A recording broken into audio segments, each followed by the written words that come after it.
This channel does not promote any violent, harmful, or illegal activities. All content provided by this channel is meant for an educational purpose only. Brought to you by V-Guard, co-powered by Sensodyne O Bhimal, বলো কথা Keshari.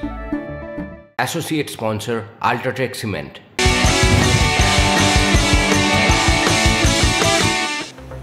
Good morning, এখন ঘড়িতে সময় সকাল ৯টা, মানে news express at 9 এই মুহূর্তে রনিপার সঙ্গে আমি রিমা। আর প্রথমে আমরা নজর রাখবো রেল দুর্ঘটনা সংক্রান্ত 9টা গুরুত্বপূর্ণ খবরের আপডেটে। রাঙাপানিতে ফিরল বাহানাগার স্মৃতি। দুর্ঘটনার কবলে শিয়ালদাগামী কাঞ্চনজঙ্ঘা এক্সপ্রেস। দুর্ঘটনায় মৃত 10 দাবি রেলের। মৃতদের মধ্যে মালগাড়ির চালক এবং কাঞ্চনজঙ্ঘা এক্সপ্রেসের গার্ড। আহতরা ভর্তি উত্তরবঙ্গ মেডিকেল কলেজে। সোমবার সকালে নিউ জলপাইগুড়ি স্টেশন ছাড়ার পরই এক্সপ্রেস ট্রেনে পিছন থেকে ধাক্কা মারে মালগাড়িটি। সোমবার রাত 3:16 শিয়ালদায় পৌঁছালো ডাউন কাঞ্চনজঙ্ঘা এক্সপ্রেস। যাত্রীদের অপেক্ষায় মাঝরাতেই স্টেশনে ভিড় করেন তাদের পরিবার পরিজনরা। স্টেশনে নামার পরও যাত্রীদের চোখে মুখে ছিল আতঙ্কের ছাপ। দুর্ঘটনাগ্রস্ত ট্রেনের যাত্রীদের গন্তব্যে পৌঁছে দিতে বাস ও ছোট গাড়ির ব্যবস্থা করে রাজ্য সরকার। স্টেশনে ছিলেন পরিবহন মন্ত্রী স্নেহাশিস চক্রবর্তী এবং কলকাতার মেয়র ফিরহাদ হাকিম। ট্রেন দুর্ঘটনায় সিগন্যাল বিভ্রাট নিয়ে চাঞ্চল্যকর অভিযোগ। সিগন্যাল বিভ্রাটেই কি রাঙাপানিতে বিপত্তি? ভোর থেকেই অচল, কাজ করছিল না স্বয়ংক্রিয় সিগন্যালই। সবই ছিল লাল। অভ্যন্তরীণ রিপোর্টে চাঞ্চল্যকর তথ্য। ধীর গতিতে যাওয়ার নির্দেশ কি উপেক্ষা মালগাড়ির? সোমবার সকাল থেকেই স্বয়ংক্রিয় সিগন্যালে ছিল বিভ্রাট। রাঙাপানি থেকে পেপার সিগন্যাল দিয়ে ছাড়া হচ্ছিল ট্রেন। কাঞ্চনজঙ্ঘা এবং মালগাড়ির দুই ট্রেনকেই পেপার সিগন্যাল দেওয়া হয়। 9টি লাল সিগন্যাল পার করার ছাড়পত্র দেওয়া হয়। পেপার সিগন্যালে দিনে সর্বোচ্চ 15 কিলোমিটার প্রতি ঘন্টা গতিতে চলার নিয়ম। কাঞ্চনজঙ্ঘা এক্সপ্রেস চলছিল নিয়ম মেনেই, কিন্তু মালগাড়ি ছুটছিল 78 কিলোমিটার প্রতি ঘন্টা গতিতে। পেপার সিগন্যালের নিয়ম কেন ভাঙলেন মালগাড়ির চালক, উঠছে প্রশ্ন।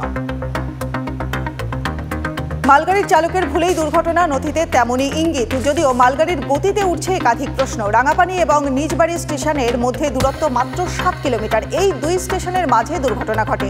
এত কম দূরত্বে কিভাবে 78 কিলোমিটার প্রতি ঘন্টা গতিতে ছুটল এই মালগাড়ি? তবে কি রাঙাপানিতে সবুজ সিগন্যাল ছিল? গুরুত্বপূর্ণ হতে চলেছে মালগাড়ির সহকারী চালকের বয়ান।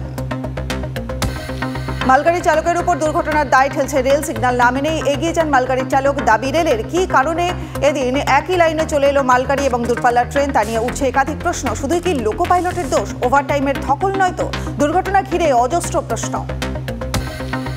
কমিশন অফ রেলওয়ে সেফটির অধীনে কাল রেল দুর্ঘটনার তদন্ত কমিটির বৈঠক। কেন গতকাল সকাল থেকে সিগন্যাল বিভ্রাট? সমস্যা প্রযুক্তিগত নাকি ম্যানমেড? এরকম একাধিক বিষয় নিয়ে বৈঠকে আলোচনার সম্ভাবনা। সেই সঙ্গে দেখা হবে দুই ট্রেন চালক একই পেপার সিগন্যাল পেয়েছিলেন কিনা। মালগাড়ির গতিবেগ হঠাৎ বেড়েছিল কেন? মালগাড়ির চালক কি ঘুমিয়ে পড়েছিলেন? জিজ্ঞাসাবাদ করা হবে ওই ট্রেনের সহকারী চালককে।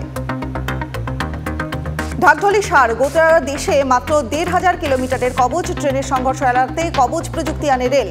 বাংলায় এখনো কবচ প্রযুক্তি বসেনি, জানালো রেল বোর্ড। বাংলায় কবচ বসানো নিয়ে এখনো পরিকল্পনা। প্রশ্ন উঠছে, দিনের পর দিন বেড়ে চলা রেল দুর্ঘটনার দায় আদতে কার? আমজনতার জীবন নিয়ে কেন ছিনিমিনি? কাঞ্চনজঙ্ঘা এক্সপ্রেসের দুর্ঘটনায় আর্থিক সাহায্য ঘোষণা রেল ও কেন্দ্রের। মৃতদের পরিবার পিছু 10 লাখ টাকা আর্থিক সাহায্য ঘোষণা। যারা গুরুতর আহত হয়েছেন তাদের দেওয়া হবে 2.5 লক্ষ টাকা। যারা অল্প বিস্তর চোট পেয়েছেন তাদের দেওয়া হচ্ছে 50,000 টাকা। Brought to you by V-Guard, co-powered by Sensodyne O Bhimal, বলো কথা কেশরী। Associate sponsor Ultratech Cement.